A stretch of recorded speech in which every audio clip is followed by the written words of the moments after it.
Okay, so ito na yun guys, yung nag-request sa akin. Ito yung function keys nya. Ito, F1. Ang F1 ay home. Yan. Napunta siya sa Internet Explorer. Pwede din siya sa Google.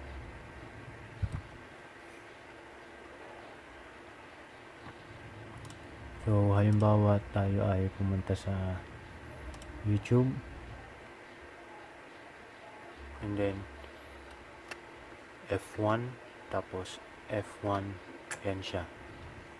Nabalik siya sa home. Function key. F2. Ito ay para sa email. Yan.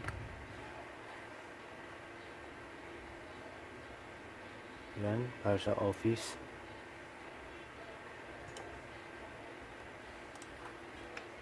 Tapos F3. Hindi ko masyado kilala itong logong ito. Try natin. Ayun. Search pala siya. Search siya sa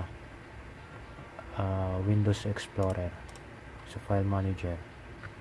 Ito, F4 ay para sa music. Yan. Yan siya. Play tayo ng isang kanta.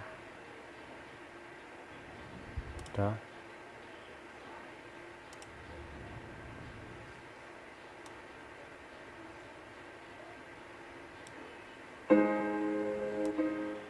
Yan. Ito, F5 para sa pause and play. Ito naman ay fast forward. Fast forward siya. So, kahit na ito ay naka-minimize. Tapos, play. Then, medyo wala pa ako kasi yung music. Pero nagana siya guys sa YouTube. Punta tayo sa YouTube. Play tayo ng isang kanta.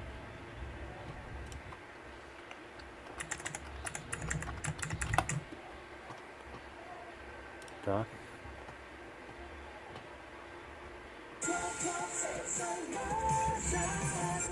Mute ko na lang guys ang music pero dahil kasi makaka-copyright. Okay. FN F5 pause kahit siya ay naka-minimize. Yan. Tapos fast forward.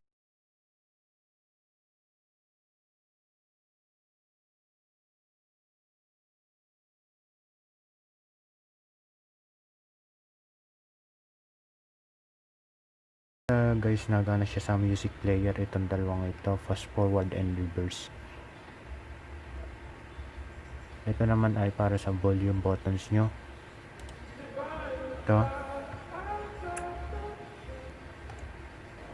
Kung mapapansin nyo, yan siya, bumababa. Then ito, yan, and then mute.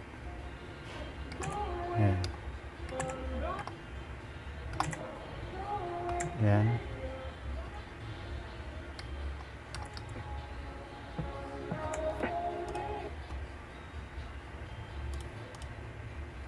Ito. Isa pa. Ito guys ay para sa yan. Windows Explorer. File Manager. Yan.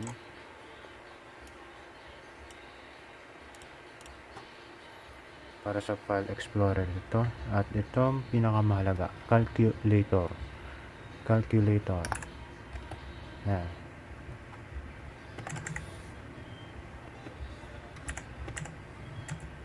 Okay. Yan. Yun lang siya guys. Ito nga palang scroll lock. Nasaan siya? Ito, function. ito, digat nakailaw siya sa scroll lock, mapapatay din ang LED lights niya. Wala tayong magagawa kahit na ano siya dyan. Still, yung pa rin, wala pa rin kahit sa laptop. Ko-control din natin sa laptop. Function, then scroll lock. Ayun siya. Yun. Namatay ang kanyang ilaw. And then, function, scroll lock. Yun. Nabubuhay. And thank you for watching the video. Peace out.